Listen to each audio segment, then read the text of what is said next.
Okay, good morning friends. आज हम पढ़ेंगे जो है last secondary growth in plants. कल तक हमने जो पढ़ा था थोड़ा सा आइडिया मैंने आपको दिया था मोनोकॉट रूट का, डाइकॉट रूट का। डाइकॉट रूट में क्या प्रॉब्लम, क्या चीज़ें होती है, मोनोकॉट रूट में क्या होती हैं, डाइकॉट स्टेम में क्या होता है, लीफ आइसोबाइलेटरल कैसे होती है।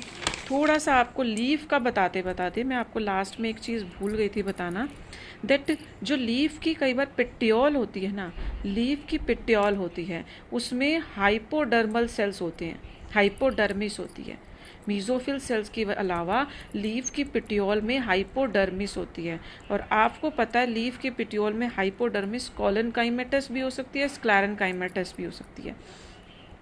डाइकॉट लीफ में it is collenchymatous and dicot monocot leaf में इट इज स्क्लेरेनकाइमेटस। थोड़ा सा ये याद रखना। और एक चीज़ ये याद रखना कि लीफ के वेस्कुलर बंडल्स हमेशा जो हैं वो कॉन्जॉइंट, कोलेटरल और क्लोज्ड टाइप के होते हैं, क्योंकि लीफ में सेकेंडरी ग्रोथ नहीं होती, लीफ गर्थ में इंक्रीज नहीं करती।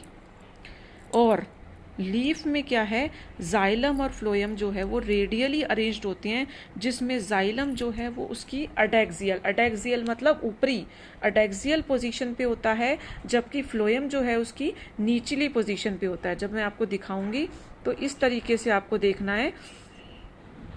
मैं आपको दिखाती हूँ डायग्राम्स में कि जाइलम जो है वो आपको एक जाइलम आपकी अडेक्सियल और फ्लोएम आपकी अबैक्सियल पोजीशन पर होता है। तो हम ये कहते हैं कि आप एक डायग्राम्स में देखना कि किस तरीके से जाइलम आपकी अडेक्सियल पोजीशन पे होता है। तो हम यहाँ देख रहे हैं कि अडेक्सियल सरफेस है, यहाँ पर ऊपर ऊपर आपको जाइलम दिख रहा है, देखो आप दिख रहा है ना, और यहाँ पर नीचे नीचे की तरफ आपको फ्लोएम दिख रहा है। तो अबैक्सियल पोजीशन पे फ्लोएम दिख रहा है, अडेक्सियल पोजीशन पे जाइलम दिख रहा है। तो this is called as the positionally, यहाँ पर जो है फ्लोएम आउटर साइड पर नहीं हो, मतलब फ्लोएम और जाइलम जो है वो रेडियली अरेंज्ड होते हैं, जो है अडेक्सियल और अबैक्सियल पोजीशन पर, not on the same radii. ये चीज़ आपको थोड़ा सा ध्यान रखनी है। Now we go for the second growth. Secondary growth के लिए बात करते हैं। कल मैंने थोड़ी सी आपको इंट्रोडक्शन दी थी। सेकेंडरी ग्रोथ में आपका लेटरल मेरिस्टम यूज होता है, लेटरल मेरिस्टम में आपकी वेस्कुलर कैम्बियम और कॉर्क कैम्बियम यूज होते हैं। और वेस्कुलर कैम्बियम में क्या होता है, आपकी कैम्बियल लेयर जो होती है वो प्राइमरी ओरिजिन की होती है, आपको पता है प्रोकैम्बियम से ओरिजिनेट होती है, और वो प्रोकैम्बियम जो है वो आखिर में आगे जाकर सेकेंडरी ग्रोथ के लिए रिस्पॉन्सिबल होता है। दैट इज, हम ये कहते हैं कि इसके अंदर जो आपका जो प्राइमरी ग्रोथ है, प्राइमरी ओरिजिन की प्रोकैम्बियम यूज होती है, पार्टली प्राइमरी प्रोकैम्बियम यूज होती है। तो इस चीज़ को आप ये कहते हैं partly the primary meristem originated by, यानी कि जो है fascicular cambium is a primary meristem जो ओरिजिनेट होता है आपकी प्रोकैम्बियल लेयर से। तो ये होता है आपका सेकेंडरी ग्रोथ का थोड़ा सा। अब हम सेकेंडरी ग्रोथ में जो है वो आपकी दो तरीके की ग्रोथ पढ़ेंगे। एक ग्रोथ होगी इंट्रास्टीलर, एक होगी एक्स्ट्रास्टीलर। अब ये स्टील क्या होता है, स्टील अगर हम देखें, स्टेलर रीजन अगर हम देखें तो स्टेलर रीजन जो है वो आपको बता रखा है पीछे मैंने। स्टेलर रीजन या स्टील जो होगी वो अब नीचे की तरफ करेंगे तो आपका स्टील का थोड़ा सा आपको बता रखा है। पेज नंबर मैं आपको बता देती हूँ कौन सा, 91 पेज पर है।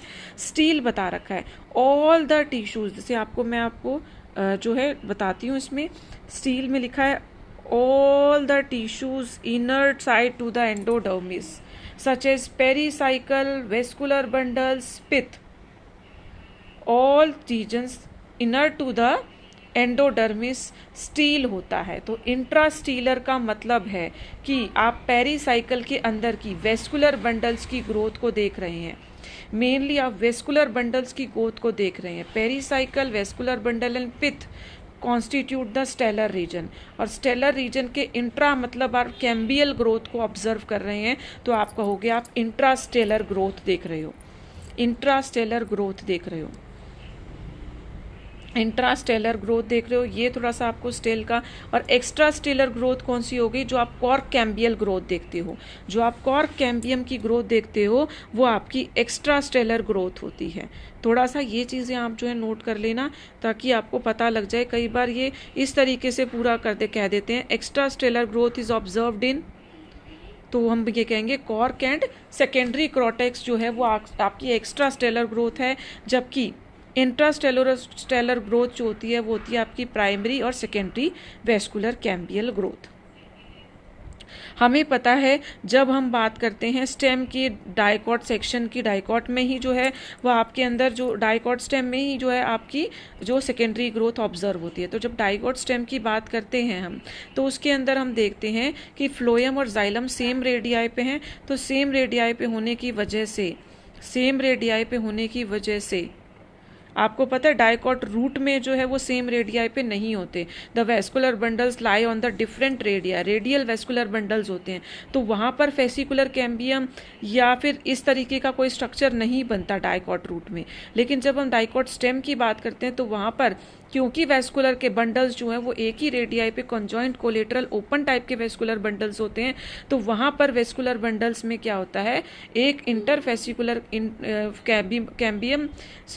इंट्राफेसिकुलर कैम्बियम बनता है, जिसको ओरिजिनेट करते हैं प्राइमरी ओरिजिन से प्रोकैम्बियल लेयर से, जो कि फ्लोएम को आउटर साइड पे डिवाइड करता है, आउटर और जो है जाइलम को इनर साइड पे डिवाइड करता है।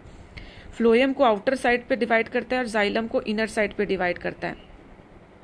तो इसका मतलब वो बाहर की तरफ दिखाएगा तो सबसे ज्यादा यंगेस्ट फ्लोएम है वो टूवर्ड्स द कैम्बियल रिंग होगा, और सबसे ज्यादा ओल्डेस्ट फ्लोएम है वो टूवर्ड्स द आउटर साइड या far away from the cambium होगा। इसी तरीके से जाइलम अंदर की तरफ पित्त की तरफ धकाता है, जाइलम बन रहा है नया जाइलम। तो इसका मतलब जो है वो सेकेंडरी जाइलम जो सबसे नया फॉर्म्ड जाइलम जो होगा वो आपका टूवर्ड्स द कैम्बियल लेयर होगा, और जो लास्ट जाइलम या फिर जो है वो ओल्ड जाइलम कहेंगे वो जो है वो टूवर्ड्स द पित्त होगा। ये थोड़ा सा आप सीक्वेंस याद रखना, कंडीशंस को याद रखना। ये मैंने बता दिया। अब मैं आपको एक वेस्कुलर बंडल का स्ट्रक्चर दिखाती हूँ। वेस्कुलर बंडल का स्ट्रक्चर अगर हम देखें तो आपने देख रखा है वेस्कुलर बंडल में क्या प्रेजेंट होता है। सिंपल सी बात है, ये आपका वेस्कुलर बंडल का स्ट्रक्चर है। दिस कैम्बियल लेयर, इसमें ये पिंक कलर की आपको जो कैम्बियल लेयर दिखाई दे रही है, ये कैम्बियल लेयर जो है वो आपके वेस्कुलर बंडल्स में किस तरीके से अरेंज्ड होती है। तो हम ये देखते हैं कि आपने वेस्कुलर बंडल्स देखे। अब हम सेकेंडरी ग्रोथ में आपको वेस्कुलर बंडल सिखा रहे हैं, तो सेकेंडरी ग्रोथ में देखिए मैं आपको वेस्कुलर ग्रोथ वो सेकेंडरी ग्रोथ दिखा रही हूँ आपकी इंट्रास्टेलर रीजन की।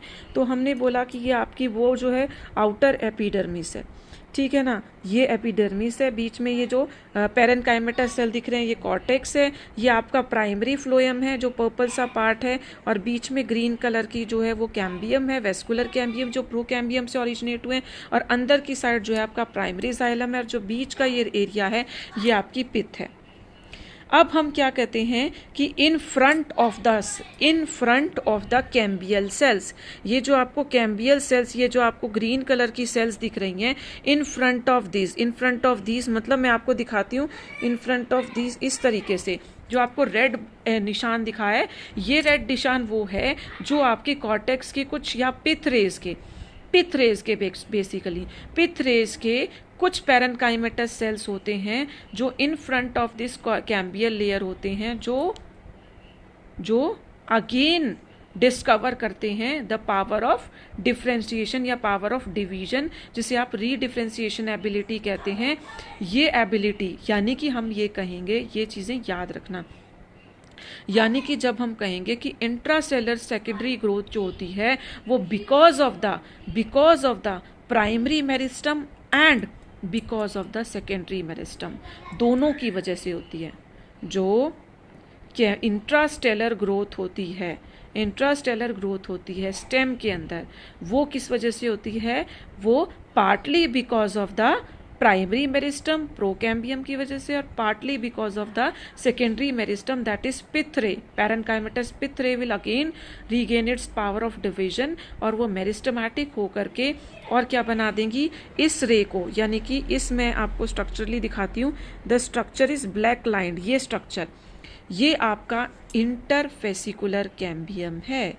तो यानी कि ये आपका इंटरफेसिकुलर कैम्बियम है, between xylem and phloem intrafascicular cambium है। तो ये क्या करेगा, कैम्बियल रिंग बना देगा, पूरी की पूरी कैम्बियल रिंग बना देगा।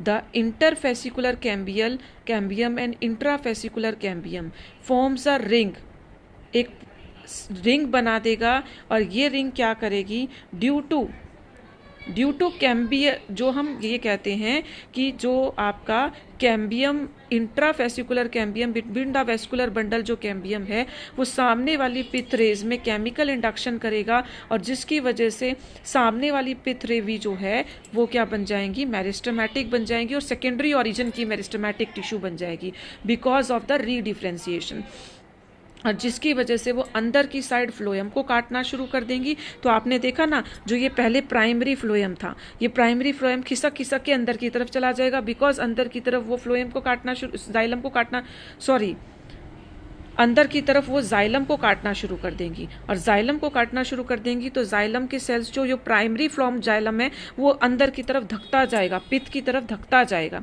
और सेकेंडरी जाइलम जो है वो नया फॉर्म जाइलम जो है वो टुवर्ड्स द वेस्कुलर कैम्बियम जो है वो बना रहेगा।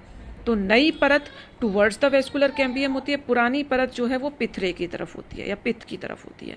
इसी तरीके से फ्लोएम आउटवर्ड्स कटिंग करेगा तो जो पुराना जो फ्लोएम है वो आउटवर्ड्स चला जाएगा, और जो नया फ्लोएम है वो टुवर्ड्स द वेस्कुलर कैम्बियम रहेगा। समझ गए आप, इस तरीके से कटिंग होगी इसकी, इस तरीके से इसकी कटिंग होगी।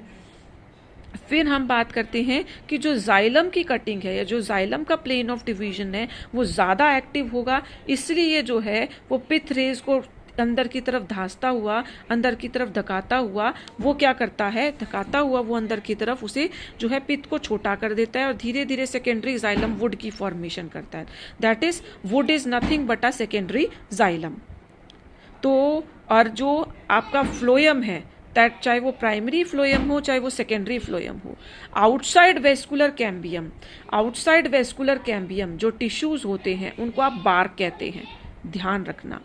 आउटसाइड वेस्कुलर कैम्बियम जो टिश्यूज होते हैं, इंट्रास्टेलर की बात कर रही हूँ मैं, इंट्रास्टेलर आउटसाइड वेस्कुलर कैम्बियम जो टिश्यूज होते हैं that is the primary phloem, primary phloem, secondary phloem, that tissues are called as bark constitute करते हैं वो।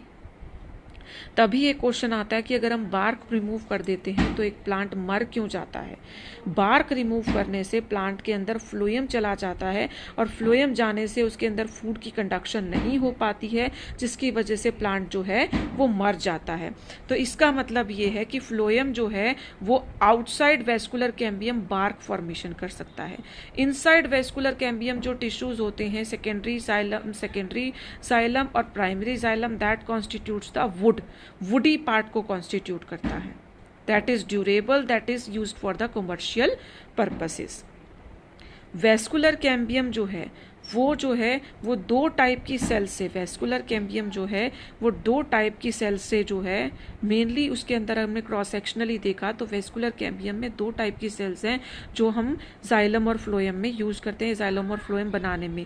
First is fusiform initial cell, जो वर्टिकल सेल्स होती हैं, जो आपके ट्यूब्स वो जो हैं या ट्रैकीड्स जो हैं, जो वेसल्स जो हैं वो सेकेंडरी जाइलम और फ्लोएम के वो बनाती हैं। दूसरी होती हैं रे इनिशियल्स, आइसोडायमेट्रिक सेल्स होती हैं, ये बनाती हैं रे पैरेन्काइमा।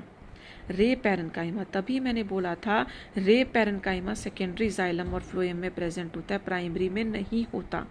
तो रे पैरेन्काइमा बनाती हैं आपकी ray initials, and ray initial cells are present in the vascular cambial layer.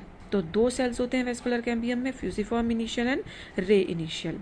Primary xylem में रे इनिशियल्स ना होने की वजह से रेडियल कंडक्शन सिस्टम नहीं होता, प्राइमरी जाइलम में रेडियल कंडक्शन सिस्टम नहीं होता because of the ray initial cells absent होती हैं। उसके बाद है प्राइमरी जाइलम में क्या होता है, ट्रैकरी एलिमेंट्स बड़े होते हैं, लॉन्ग होते हैं, क्योंकि उसके अंदर एक ही टाइप के सेल्स काम करते हैं जो कि उसे वर्टिकली जो है वो बड़ा करते हैं with a lumen, wide lumen के बाद ट्रैकरी एलिमेंट्स। अब बार्क ऑफ द ट्री मैंने आपको क्लियर कट बता दिया, all tissues outside vascular cambium from the bark of the tree. और इस तरीके से आपने देखा, जैसे ही मैं दिखाती हूँ धीरे धीरे क्या कर रही हैं, ये आपको मेड्यूलरी दे दिखा रही है, ये सेकेंडरी जाइलम अंदर की तरफ पित्त की तरफ उसे छोटा करता जा रहा है। और देखो आप, उसके बाद मैंने दिखाया आपको प्राइमरी जाइलम। देखो आप यहाँ, ये देखो रेड सा बंडल दिख रहा है ना, ये आपका है प्राइमरी जाइलम। फिर ये पर्पल सा बंडल दिख रहा है, ये आपका है सेकेंडरी जाइलम। ये आपकी बीच में रेड कलर की दिख रही है, ये आपकी है वेस्कुलर कैम्बियम। फिर उसके बाद जो आउटसाइड आपको दिख रहा है, ये आपका है सेकेंडरी फ्लोएम, और बिल्कुल आउटर जो है वो प्राइमरी फ्लोएम होगा। तो कैम्बियल रिंग, सेकेंडरी फ्लोएम, फिर सब प्राइमरी फ्लोएम, इस तरीके से जो है स्ट्रक्चर्स फॉर्म होते हैं। इस तरीके से मैंने आपको बताया स्ट्रक्चर्स। अब फाइनली फुल फाइनल अब इन चीज़ों को कहते क्या हैं। कैम्बियम जो है सेकेंडरी जाइलम, सेकेंडरी फ्लोएम, आपको ये देखो दिखाए डिस्टिंग्विशली इसने दिखा दिया कि देखो ये रेड पार्ट जो है, ये रेड पार्ट आपका जो दिख रहा है, ये देखो ये this is called as secondary phloem. जो ये पर्पल पार्ट है ये आपको सेकेंडरी जाइलम दिख रहा है, और बीच में जो आपको ये है पर्पल कलर की रिंग जो दिख रही है वो है कैम्बियल रिंग। तो फ्लोएम जो है अगर आउटसाइड बार्क होगा, जितना भी वेस्कुलर कैम्बियम के आउटसाइड पार्ट होगा वो फ्लोएम होगा, और वो रिमूव कर दिया जाएगा तो प्लांट मर जाएगा। अब इस तरीके से हमने ये पार्ट कंप्लीट कर दिया, द सेकेंडरी ग्रोथ और एक्टिविटी ऑफ कैम्बियल रिंग। अब हम इसी के बेसिस पे जो है स्प्रिंग वुड और ऑटम वुड को स्टडी करेंगे। स्प्रिंग वुड और ऑटम वुड में क्या फ़र्क होता है। स्प्रिंग वुड की बात करें तो जब स्प्रिंग सीज़न होता है, मौसम फेवरेबल होता है, मौसम फेवरेबल होने की वजह से जो वाटर और मिनरल्स की कंडक्शन है वो एट अ हायर रेट होती है, क्योंकि नई पत्तियां ग्रो ही होती हैं, बर्ड्स ग्रो ही होते हैं। तो इस वजह से जो वाटर और मिनरल कंडक्शन है वो एट हायर रेट होती है, जिसकी वजह से जाइलम जो है सेकेंडरी जाइलम थोड़ा वेल डेवलप्ड होता है, और वेल डेवलप्ड होने की वजह से उसकी वेसल्स ब्रॉडर ल्यूमन की हो जाती है, so that the conduction will be very fast. Conduction functional हो जाते हैं, एक्टिव हो जाते हैं, जाइलरी एलिमेंट्स फंक्शनल हो जाते हैं, कंडक्शन करते हैं वाटर और मिनरल्स की, जिसकी वजह से ल्यूमन थोड़ा वाइड हो जाता है। तो उसके अंदर स्प्रिंग वुड के अंदर कैविटीज़ ज़्यादा दिखती हैं, वाइडर कैविटीज़ दिखती हैं, इसलिए उसे स्प्रिंग वुड या अर्ली वुड कहते हैं। इसी तरीके से अगर हम बात करें जो लेट वुड है या विंटर वुड है, आपको विंटर वुड के टाइम पे पता है पत्तियां नियरली जो हैं वो छड़ जाती हैं, जिसकी वजह से वाटर और mineral conduction nearly less active हो जाता है, फंक्शनल नहीं हो पाता। और फंक्शनल नहीं हो पाता तो जब ट्रैकरी एलिमेंट्स फंक्शनल नहीं हो पा रहे हैं, जब वेसल्स फंक्शन नहीं कर पा रही हैं, तो ये अपने ल्यूमन को नैरो कर लेंगी, इनके अंदर सेकेंडरी वॉल डिपोजिशन होना शुरू हो जाएगा, और जिसकी वजह से इनके ल्यूमन्स नैरो हो जाएंगे। और ऐसे नैरो ल्यूमन्स जो हैं वो धीरे धीरे अपने सेल को पूरी तरह से ब्लॉक कर लेंगे और फाइबर की फॉर्मेशन करेंगे, डेड टिश्यू की फॉर्मेशन करेंगे, जिसको आप ये कहते हैं कि ये विंटर वुड जो है वो डार्क कलर का होता है। डार्क कलर का होता है क्यों होता है, क्योंकि वो और हायर इंटेंसिटी का होता है, क्योंकि वो ज़्यादा घनत्व में होता है। घनत्व मतलब उसमें चीज़ें जो हैं वो डार्कर साइड पे, ल्यूमन नैरो, फाइबर्स ज़्यादा, और जिसकी वजह से वो डेंसर होता है। जबकि स्प्रिंग वुड जो होता है वेसल्स काफ़ी ब्रॉड हो जाती है, ल्यूमन काफ़ी ब्रॉड हो जाता है, फंक्शनली एक्टिव होता है, तो उसमें कैविटीज़ दिखाई देती हैं बड़ी बड़ी। इस तरीके से ये सब हम क्यों पढ़ते हैं, क्योंकि हम ये मानते हैं कि हम जो प्लांट के सीज़न है उन्हें स्प्रिंग सीजन और ऑटम सीजन, स्प्रिंग या ऑटम सीजन्स में ही काउंट करते हैं। स्प्रिंग सीजन जो होता है वो अर्ली सीजन होता है, और विंटर या ऑटम सीजन जो होता है उसमें उसके पत्ते नियरली झड़ जाते हैं, तो इस वजह से वो दो सीजन्स को हम 1 ईयर मानते हैं। तो जब हमें सेल वो ट्री की एज कैलकुलेट करनी हो तो उस स्टडी को आप जो है वो डेंड्रोक्रोनोलॉजी कहते हैं। और डेंड्रोक्रोनोलॉजी हम पढ़ते हैं जब 2 रिंग्स कॉन्स्टिट्यूट 1 एनुअल रिंग। 2 कौन सी रिंग्स होंगी, एक तो स्प्रिंग वुड से बनी हुई रिंग जिसमें वाइडर कैविटीज़ होंगी, वो रिंग कैलकुलेट करेंगे। दूसरी रिंग जो होगी वो नैरो कैविटीज़ यानी विंटर वुड होगी, उसको उन 2 रिंग्स को जब इकट्ठा मिलाएंगे तो वो जो होगी वो एक एनुअल रिंग होगी, और उसके बेसिस पे हम सेल जो है ट्री की एज कैलकुलेट कर सकते हैं। 3 एनुअल रिंग है 3 ईयर बड़ा है, 5 एनुअल रिंग है 5 ईयर बड़ा है। लेकिन प्रॉब्लम क्या आती है, प्रॉब्लम ये आती है कि एनुअल रिंग हम टेम्परेट यानी कि मॉडरेट क्लाइमेटिक रीजन्स में कैलकुलेट कर सकते हैं, जहाँ पे मौसम का फ़र्क पड़ता है। मौसम का फ़र्क पड़ता है, ठंड गर्मी ये सब चीज़ें होती हैं। लेकिन जहाँ पर मौसम का कोई फ़र्क नहीं पड़ता, जहाँ पर ट्रॉपिकल फॉरेस्ट हैं, ट्रॉपिकल फॉरेस्ट में क्या करते हैं, ज़्यादातर गर्मी रहती है, ज़्यादातर जो है मौसम वैसा ही रहता है एक तरीके का, तो वहाँ पर बहुत कम डिफरेंस देखने को, मतलब मौसम में बहुत कम चेंजेस आते हैं, टेम्परेचर का 5 to 10 डिग्री सेल्सियस का ही चेंज आता है।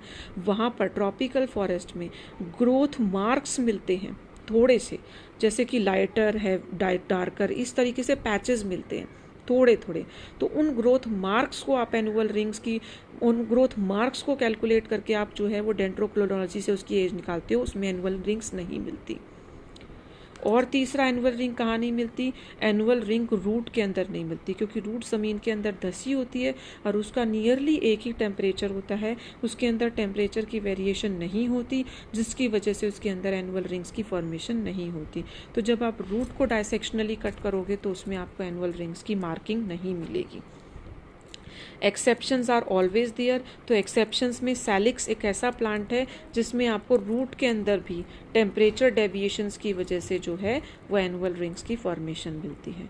अब हम बात करते हैं डाइकॉट रूट में वेस्कुलर बंडल्स कैसे बनते हैं, डाइकॉट रूट में प्राइमरी जाइलम और प्राइमरी फ्लोएम कैसे बनते हैं।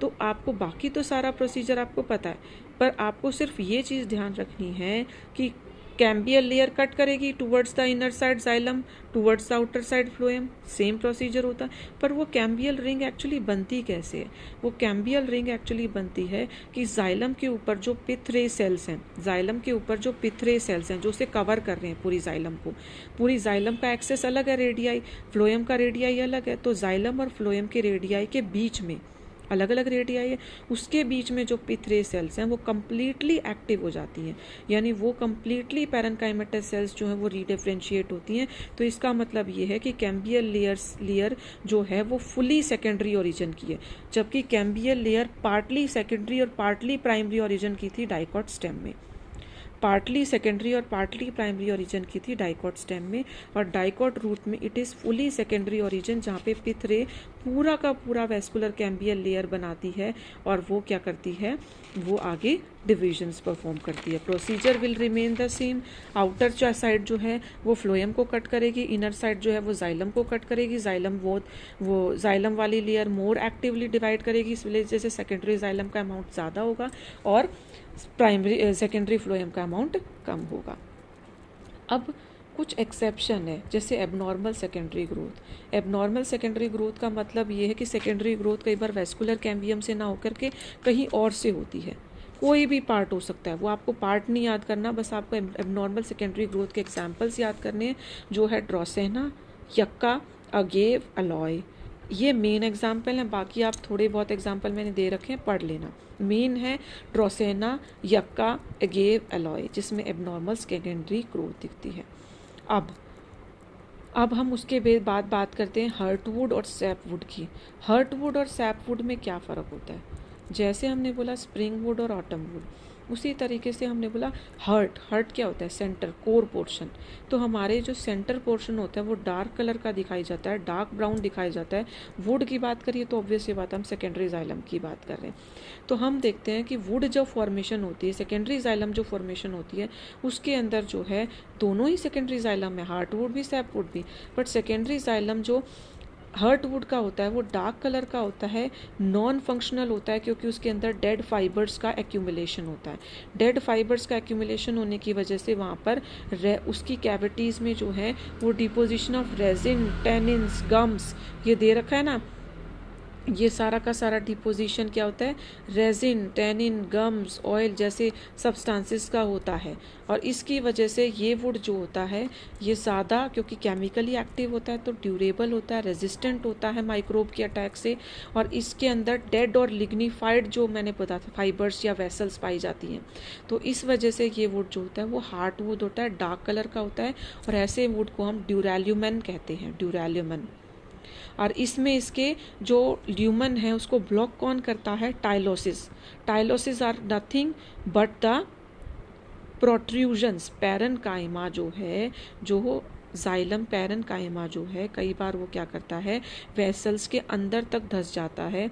जाइलम पैरेन्काइमा के सेल एबनॉर्मली लार्ज हो जाते हैं, एबनॉर्मली लार्ज होकर के वो वेसल्स के अंदर धंस जाते हैं, और धंस जाने की वजह से वो जो है सेकेंडरी डिपोजिशन करते हैं, और सेकेंडरी डिपोजिशन की वजह से थोड़े दिन में ये वेसल्स डेड हो जाएंगी, और डेड होकर के लिग्निफाई हो जाएंगी, और फिर फाइनली जो है वो हार्टवुड की फॉर्मेशन करेंगी। टाइलोसोस, जिम्नोस्पर्म्स में इन्हीं टाइलोसिस को टाइलोसॉइड्स कहते हैं, क्योंकि वहाँ पर वेसल्स एब्सेंट होती हैं, वहाँ पर वेसल्स एब्सेंट होती हैं, तो वहाँ पर ट्रैकीड्स में ये डिपोजिशन होती है जाइलम पैरेन्काइमा की, ट्रैकीड्स में डिपोजिशन होती है जाइलम पैरेन्काइमा की, जिसे आप टाइलोसॉइड्स कहते हैं।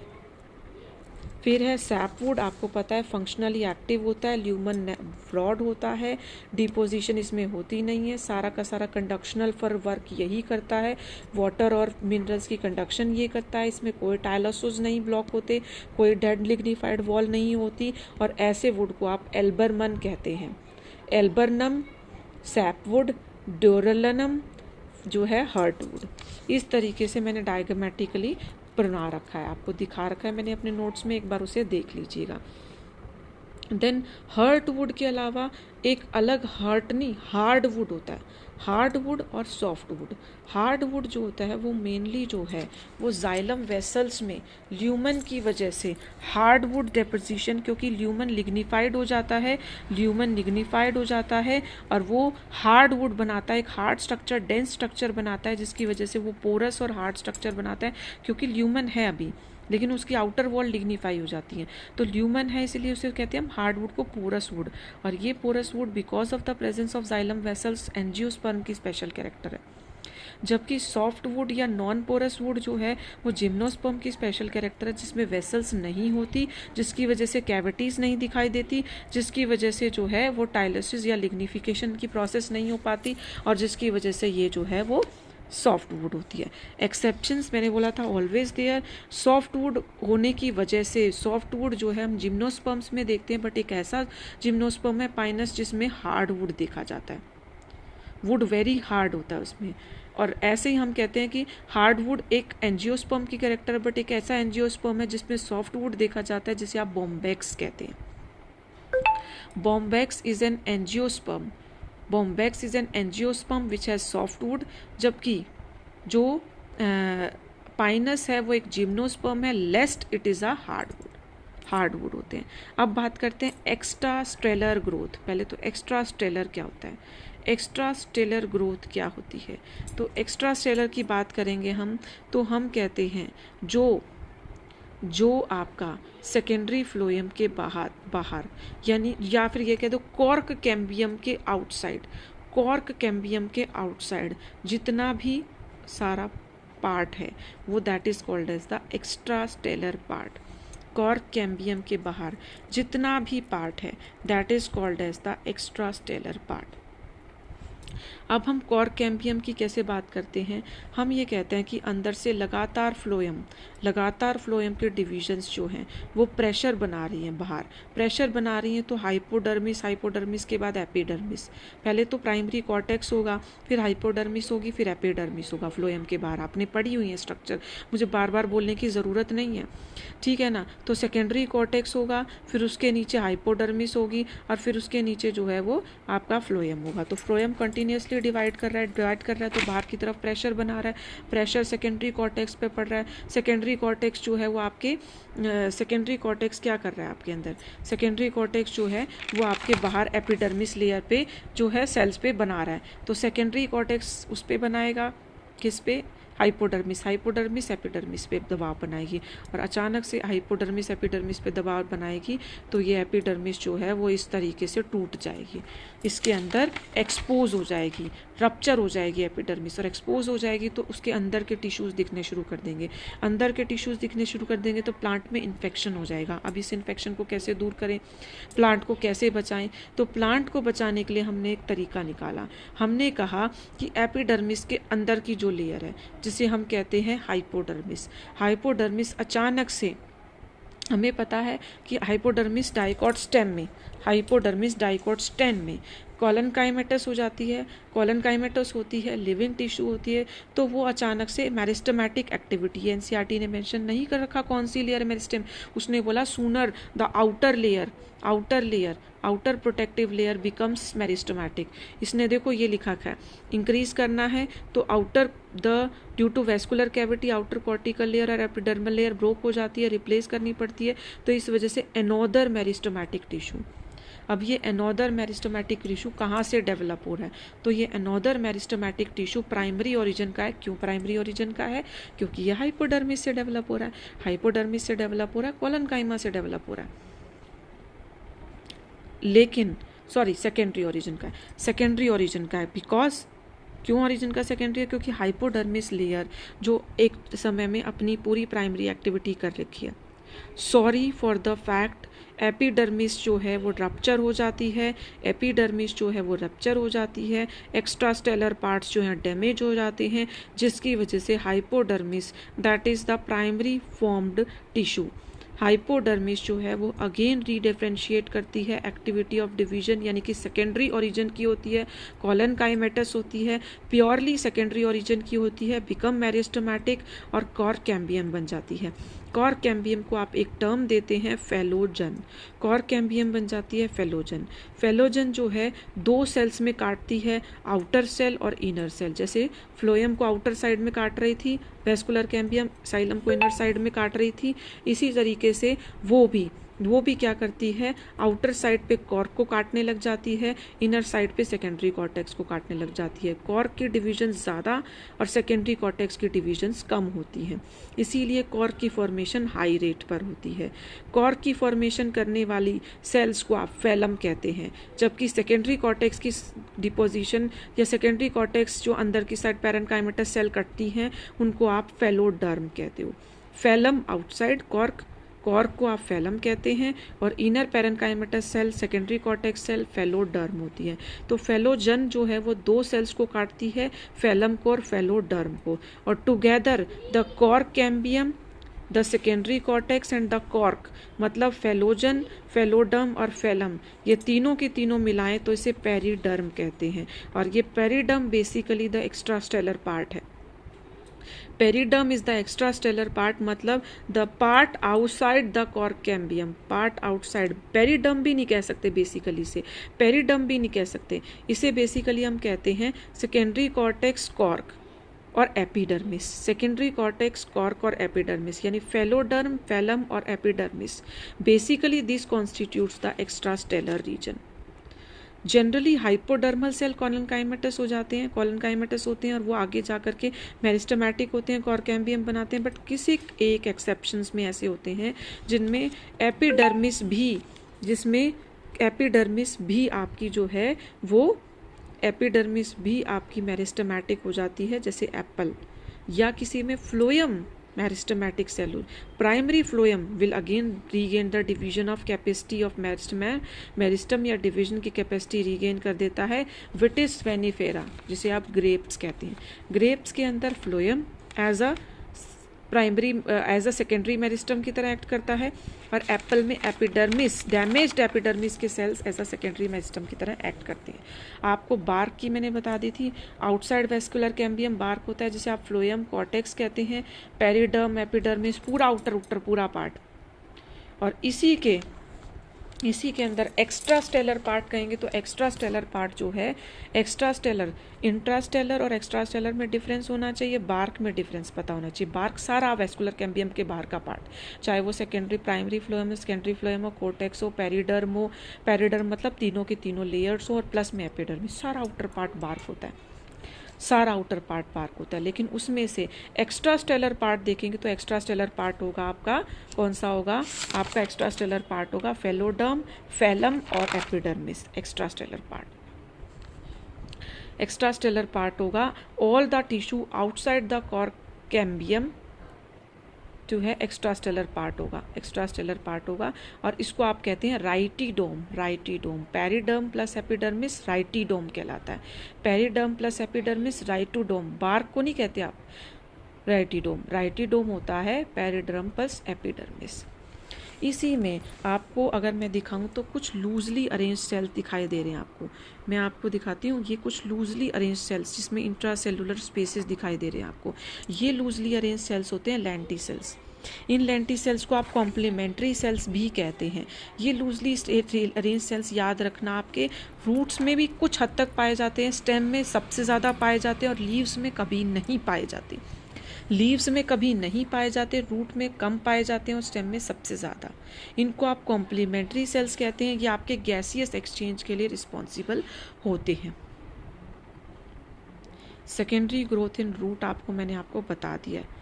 डाइकॉट रूट में कैसे सेकेंडरी ग्रोथ होती है, कौन सी लेयर जो है वो एक्टिव हो जाती है अचानक से, वो जो है कंप्लीटली सेकेंडरी ओरिजिन की होती है सेकेंडरी ग्रोथ इन रूट, जबकि सेकेंडरी ग्रोथ इन स्टेम जो है वो पार्टली प्राइमरी और पार्टली सेकेंडरी ओरिजिन की होती है। There finishes your chapter. अच्छे से करना, डायग्रामेटिकली करना, डायग्राम्स को समझ समझ के करना। बार को रिमूव करेंगे तो क्या होगा, एक्स्ट्रा स्टेलर पार्ट को रिमूव करेंगे तो क्या होगा, इंट्रास्टेलर पार्ट को रिमूव करेंगे तो क्या होगा, ये सारी चीज़ें आप देख लेना एक बार नोट्स में से। Thank you and have a nice day.